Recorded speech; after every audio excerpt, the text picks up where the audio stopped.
Você já ouviu falar nas 5 provas da existência de Deus que o Tomás de Aquino, um filósofo lá, inventou na Idade Média? É tipo assim, o cara olhou para o mundo, viu que tudo se move, tem causa, parece organizado e pensou, só pode ter um Deus por trás disso tudo. Mas será que essas ideias ainda fazem sentido nos dias de hoje, com a evolução da ciência e da filosofia? Bora para o vídeo. Mas espera aí. Antes de irmos para o assunto, nós precisamos lembrar que Tomás vivia num tempo em que se achava que a Terra era o centro do universo, que doenças vinham de humores desequilibrados e os cometas eram sinais de ira divina. Pois é, agora com tudo isso já estabelecido, agora bora para o vídeo de verdade. A primeira via é do movimento. Aquino dizia que tudo que se move é movido por algo. Uma bola rola porque alguém chutou. Um rio corre porque há gravidade, e assim por diante. Mas dizia ele que não pode haver um retrocesso infinito de empurrões. Logo, deve haver um primeiro motor que move tudo, mas que ele mesmo não é movido. Esse seria Deus, o motor imóvel. Só é elegante, mas tem um problema. Quem disse que o movimento precisa de um empurrão inicial? Na física moderna, especialmente com a mecânica quântica, descobrimos que partículas subatômicas, como os bósons ou os pares virtual-antipar virtual, aparecem e desaparecem do vácuo quântico sem causa aparente. O nada para a física não é um nada absoluto, é um caldeirão fervente de possibilidades. A ideia de que tudo que se move precisa de um agente anterior simplesmente não se aplica nesse nível. David Hume, muito antes da física quântica, já alertava: não há nada em um objeto que nos diga que ele precisa ter uma causa. Ou seja, a noção de causalidade que Tomás usava funciona bem com bolinhas de gude, mas não com o tecido do espaço-tempo. Na escala cósmica, o universo pode ter surgido de uma flutuação quântica, um pequeno desequilíbrio no nada, sem causa nem propósito. E esse nada já contém leis e estruturas de potencialidade. Então, talvez não haja motor imóvel. Talvez só exista um movimento. O universo não foi empurrado como uma pedra colina abaixo. Ele brotou, apareceu, como um soluço cósmico. A segunda via de São Tomás de Aquino é a via de causa eficiente. Ele dizia: nada pode causar a si mesmo. Tudo que existe foi causado por algo anterior. Mas esse encadeamento de causas não pode ir para trás infinitamente, senão nada existiria hoje. Então, precisa haver uma causa primeira, que causa tudo, mas não é causada por nada. Ele chamou isso de Deus. Claramente, não é?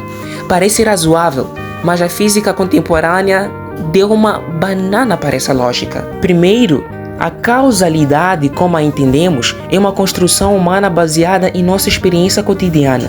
Nós vemos dominós caindo uns sobre os outros e inferimos que sempre há uma causa. Mas isso é uma régua de pensamento, não uma lei do universo. O problema é que essa régua quebra no mundo subatômico. No universo quântico, partículas surgem espontaneamente, como mágicos bêbados saindo de um chapéu vazio. Não há causa identificável, só probabilidade. E tem mais. Com a teoria do Big Bang, sabemos que espaço, tempo, energia e matéria surgiram juntos. Então perguntar o que causou o universo pode ser como perguntar o que vem antes do antes.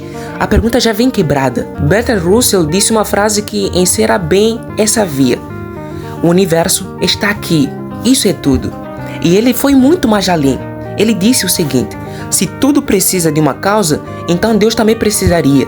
E se Deus não precisa de causa, então o universo talvez também não precise. Simples assim. Não precisamos de um pai do universo para explicar sua existência. O universo pode ser o órfão mais autossuficiente da história. A terceira via de São Tomás é a via da contingência. Ele diz que as coisas que existem são contingentes, ou seja, podem tanto existir quanto não existir. Você, eu, uma pedra, um meme do Instagram, tudo isso é temporário. E se tudo for assim, diz ele, então em algum momento no passado nada existia. Mas se nada existia, nada poderia começar a existir. Então deve existir algo necessário, que existe por si só. E claro, isso é Deus. Agora segura o ouriço. A ideia de que do nada nada vem parece lógica, mas a física quântica riu dessa no bar. Na mecânica quântica, o nada não é um vácuo absoluto. é uma sopa nervosa de flutuações de energia que podem sim dar origem a partículas, sem causa, sem permissão, sem nem deixar bilhete. Partículas surgem e desaparecem espontaneamente, como celebridade dos anos 2000. O físico Lawrence Krauss escreveu um livro só para cutucar essa via. Um universo a partir do nada. Ele mostra que, dadas as leis da física, o universo pode surgir do nada. Um nada quântico, claro, sem nenhuma entidade externa puxando as cordinhas. E o filósofo David Hume já dava tapas sem mão lá no século XVIII.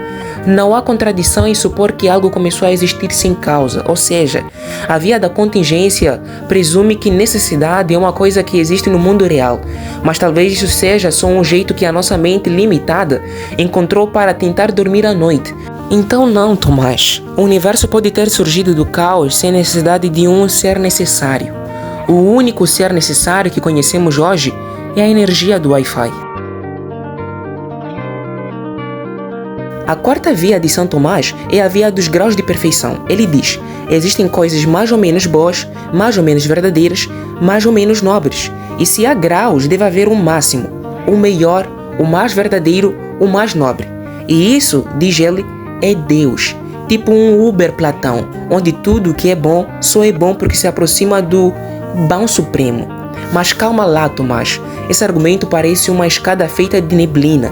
Primeiro, a ideia de que comparar graus implica a existência de um máximo absoluto já foi alvo de críticas clássicas. O filósofo Immanuel Kant diria que você pode ter várias medidas de calor sem precisar do fogo máximo queimando tudo. A ideia de grau não exige um ser máximo, apenas uma escala relativa. Segundo, boa parte dos conceitos que usamos para medir graus, como bondade, beleza ou nobreza, são subjetivos ou culturalmente condicionados. O que é melhor, o Gandhi ou o Batman? Não existe um termômetro de virtude no universo, com Deus brilhando no topo como uma lâmpada celestial. Terceiro, se o universo funciona a partir de leis naturais de evolução, como mostrou Darwin, a diversidade não aponta para um ideal platônico, mas para adaptações, mutações e acasos. A ideia de perfeição absoluta parece mais uma fantasia humana do que uma realidade metafísica. O filósofo Nietzsche já zombava dessa busca por um grau máximo de valor. O homem é uma corda estendida entre o animal e o super-homem, uma corda sobre um abismo. Em outras palavras, talvez a vida não tenha um mais bom absoluto. Talvez ela seja só uma dança de contrastes sem maestro e sem música final. A quinta via de São Tomás de Aquino é a do governo das coisas, ou mais conhecida como a via do desenho inteligente. Ele diz que seres sem consciência, como plantas, astros ou partículas, agem sempre em direção a um fim, como se estivessem seguindo um plano. Como pode existir um plano se não tem mente? Alguém inteligente deve ter feito esse plano. Logo, Deus. Mas aí vem a ciência com a sutileza de um raio laser e desmonta isso como quem desmonta um relógio suíço com uma pinça. Primeiro, a evolução de Darwin mostrou que seres vivos não seguem um plano, mas sim se adaptam por seleção natural. Não há intenção, apenas sobrevivência dos mais aptos. O olho humano, que Aquino via como prova de design, é resultado de milhões de mutações acumuladas e, aliás, cheio de falhas. Que tipo de engenheiro coloca os nervos na frente da retina? Segundo, quando falamos de objetos não vivos, como estrelas, átomos ou tempestades, hoje sabemos que eles se comportam segundo leis naturais, gravidade, termodinâmica e eletromagnetismo. E eles não precisam de consciência nem de GPS divino. Como diz o físico Richard Feynman, a natureza não precisa de um designer, ou seja, de um pintor. Ela apenas precisa de leis, e nós, de coragem para entendê-las. E mesmo a ideia de ordem é nossa. A gente vê padrões porque o cérebro humano é viciado em conexões. Vê coelho na lua, signo nas estrelas, sentido onde só há movimento. Somos caçadores de significado no universo que talvez só esteja ali, indiferente, girando no seu tédio cósmico. O filósofo David Hume já duvidava disso no século XVIII. A ordem aparente do mundo pode muito bem surgir do caos, por tentativa e erro, não por inteligência. Então, a quinta via cai por terra. O universo parece mais um processo do que um projeto. E se há um plano, ele não é claro, nem gentil e nem elegante. Porque se foi Deus que escreveu isso aqui, talvez ele nem tenha usado letra de médico. Não estou aqui para matar Deus, nem para zombar da fé de ninguém. Esse vídeo não é um ataque ao sagrado, mas uma defesa do pensamento. O que eu propus foi simples: olhar para as 5 vias de São Tomás de Aquino com os olhos de hoje, olhos treinados por séculos de ciência, filosofia e dúvida. O mundo mudou, e com ele, nossas perguntas também. A razão humana não é inimiga de Deus, ela só não aceita atalhos. E se Deus existe, ele não será menor por não caber em uma equação medieval. Como disse Spinoza, que acreditava num Deus mais próximo das leis da natureza do que a de dogmas. A fé começa onde a razão termina, mas não deve começar onde a ignorância reina.